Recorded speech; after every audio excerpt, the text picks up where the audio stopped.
Isang mapagpalang araw po sa ating lahat. Ako si Calfrey Quizan and this is my devotion for today, February 17. Bakit maraming tao ay mukhang pera?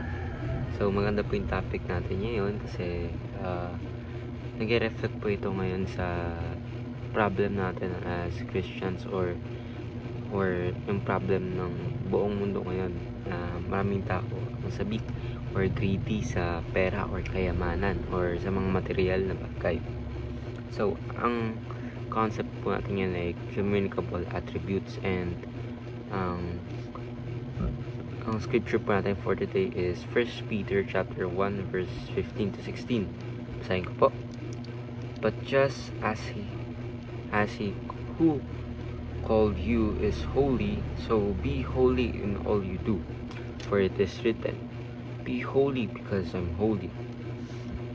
So, explain po na natin yung communicable attributes bago po natin explain yung konteksto ng scripture po natin.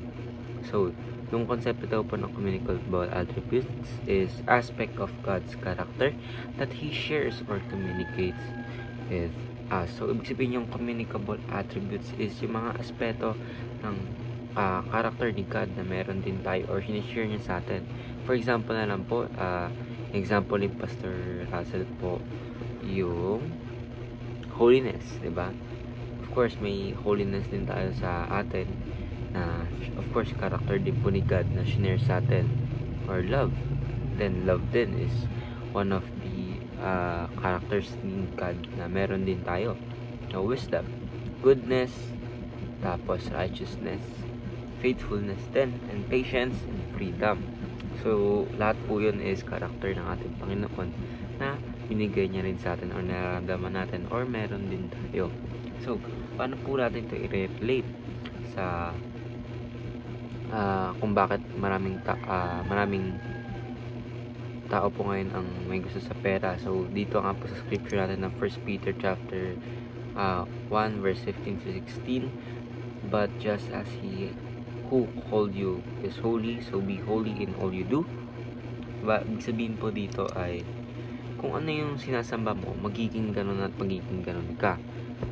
Hindi man ibig sabihin yun na pag sumamba tayo kay God is magiging Diyos tayo, kundi kapag sumamba tayo sa ating Panginoon is magiging mas mapapalapit tayo sa Kanya and yung karakter niya mismo ay makukuha natin. Hindi naman ibig sabihin na magiging Diyos tayo, kundi mas mapapalipit tayo at mas magiging katulad natin yung ating Panginoon. Diba? Kasi kung ano yung sinasamba mo, makukuha mo yung karakter niya. So, ibig sabihin kung sasamba tayo sa ating Panginoon Kristo, lahat ng tinuro ng ating Panginoon is makukuha rin natin or i-adapt rin natin sa sarili natin. Kasi nga, sinasamba natin siya. Kung ano sinasamba nyo, ayun din yung magiging kayo. Diba? Ayun nga po sabi ni Pastor Russell na maraming tao ngayon sumasamba sa mga pera, and of course kung ano yung sinasamba mo, magiging ganun ka.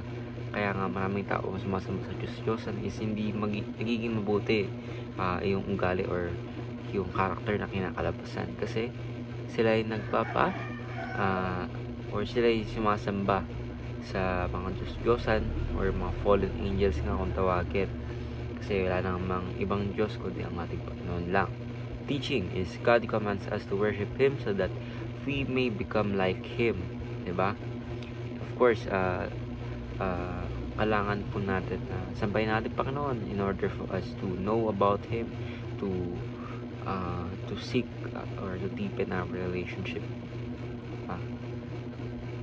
Second teaching is God created us in His image, but He did not make us to become God.